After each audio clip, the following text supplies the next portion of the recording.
I have to get to the point where I don't need validation from people to do what's right, because it's according to my values.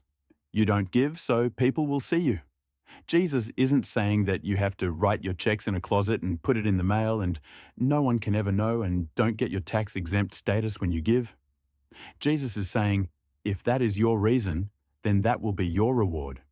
Your reason determines your reward. If the reason I'm doing it is to be seen, then that's my reward. If they see me and if they say, I did it good, then that's my reward. But if I have a deeper reason, then I have a greater reward. Here's the game changer for me. I have this Sunday school way that I see the Bible sometimes that messes me up. I imagine stuff. Like when it says, your reward in heaven, or your reward from your Father. I always used to picture a corner of heaven where there were pots of gold. It was more like Lucky Charms and leprechauns than the Bible. It was like these big rewards in heaven, treasures in heaven, but I'm probably not going to need gold in heaven because up there it's called gravel. There's not a monetary. It's like V-bucks in heaven, so it's not going to really buy anything. Now I'm realizing that this is not a passage about, hey, give. And then when you get to heaven, it's going to be like your Uber is going to be a Maybach. It's not about getting this reward in another place. It's about getting it from another place. Then your Father. This was the key to unlocking the scripture for me. It said he sees what is done in secret. That used to scare me. Oh, God is watching me all the time. Now I see that it means he's keeping score, and that means nobody else gets to. When I live that way, there is a certain validation that only comes from him. And living according to the values he has given to me, and the world can't give that. When I'm not living in alignment with that, then I get the car, and the car is my reward. When the smell of the car is gone, then so is the thrill of owning it. If I do it for people, then I have to get it from people. One scripture I like to think about when I'm having a pity party is one time when Paul was talking about preaching the gospel. In certain situations, Paul would say, don't pay me. I don't want any money from you. I want something from God. He wasn't always doing that, but when he explained it to the church at Corinth in 1 Corinthians 9, he goes, hey, I have nothing to brag about. I preach because I'm compelled. In other words, God called me to do this, so I almost have to do it. If I do it out of obligation, then it's just a discharge, but if I do it like it's a privilege, then it's a reward. The revelation for me was that my reason determines my reward. If I'm doing this for you, then you hold my reward. But if I'm doing this for him, it applies in every area of life. It applies to giving. Jesus said, I didn't come to abolish the law, I came to fulfill it. That's what he means by the game changer. I didn't come to play the game a little better, keep the law a little better, like put more on top of it. I came to change the reason you do it. One of those things is giving. In the Old Testament, you would see an obligatory system of giving where I bring the tithe because I have to, or else I'm under a curse. So I bring God the first fruits of my produce and the first fruits of all of my increase because I have to. It is obligation-oriented. That's how most of us live. But grace changes the game. Jesus said, I didn't come to abolish it, but to fulfill it. In other words, I came to give you a different reason. Now, it's not that I'm doing it because I have to. I'm doing it because of the grace of God. It's a shift in perspective.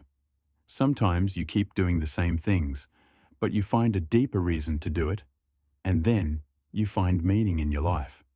If you're not careful, you run around all your life changing the things you do, but you find no meaning in the things, because as long as you have shallow reasons, you get empty victories. But when your reason gets deeper, when you start saying, you know what, I'm giving to God, I'm serving God, not because I have to, or not because people might notice, or not because I'm going to go to hell if I don't, but just he has been good to me, just because I know my Redeemer lives. That's why. Then your Father, who sees what is done in secret, will reward you. Whatever is your reason controls your reward. Do you believe that? Do you believe that if you have a devotion just so you can post on Instagram, that you had it with a picture of your coffee mug sitting next to Colossians 3:7. Do you believe me that if that's why you did it, that's what you get out of it?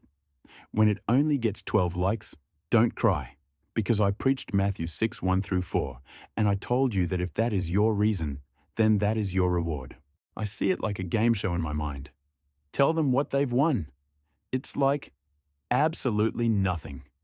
Because you did it for the reason, people will go, I left that church. Why did you leave that church? Because I got burned. Were you in the cooking ministry? Let me see the scar. Is it nasty? I get it. We get hurt, but sometimes the reason we got hurt is because in our heart, what we needed from people was too much, and we shouldn't have been doing it for people to begin with. Oh, the applause died down by 73%. It always happens when you challenge the values. I noticed a trend in my preaching a couple of years ago that bothered me, so I've been working on it. I was preaching a sort of theology that was a little perverted in this way. Not on purpose, but you just shift toward it.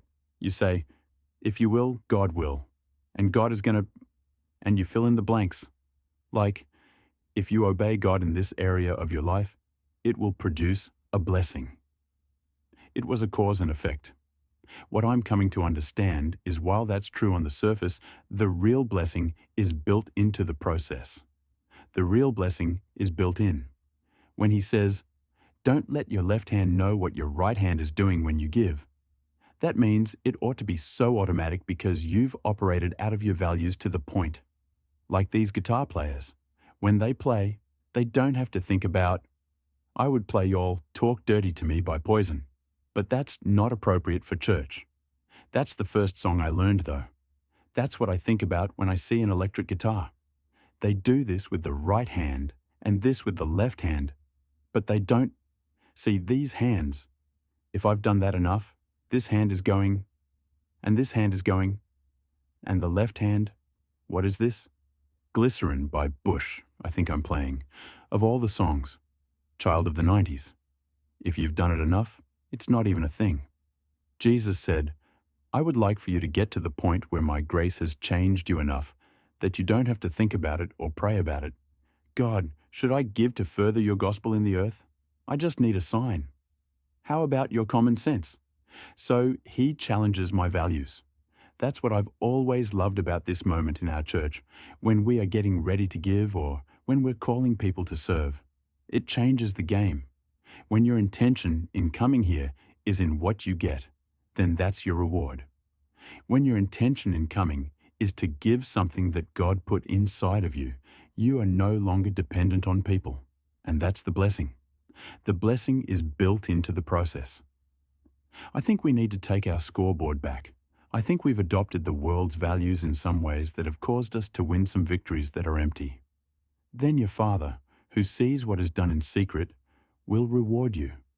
Not with pots of gold in heaven, not with V-bucks and cookies, digital cookies, cookies made of pixels, compliments from people, and empty status that can be here one day and gone the next. When you have crappy values, you will never have lasting joy. Popularity is a crappy value. That's in the Greek. Crappy values. Position is a crappy value. I'm going to work my way up. Excavation before elevation. Pleasure is a crappy value. It's a great byproduct. It's not bad to feel good and enjoy stuff, but when that's the goal of the game, it's a terrible value. When my values are shallow, my victories are empty. So I want God to run my scoreboard. How about you? I need that. Come on, I need that. It's too stressful. Life is too stressful. Too many people have too many different opinions, and there's too much to keep up with, and I can't do it anymore. So I want my Father who sees what is done in secret to keep score for me. I want him to make the decision. Was that good? Am I a good dad today? I certainly can't ask my kids what they think about that. I can't, because what I will need to do to be a good parent in some seasons will mean sometimes I am not popular, but if I'm parenting according to purpose, if I'm living according to purpose, I don't have to consult all of these other sources. Say this out loud. God is my source, and he is my reward. God is my source, and he is my reward.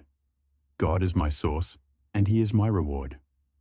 Now clap your hands if you want to live that way.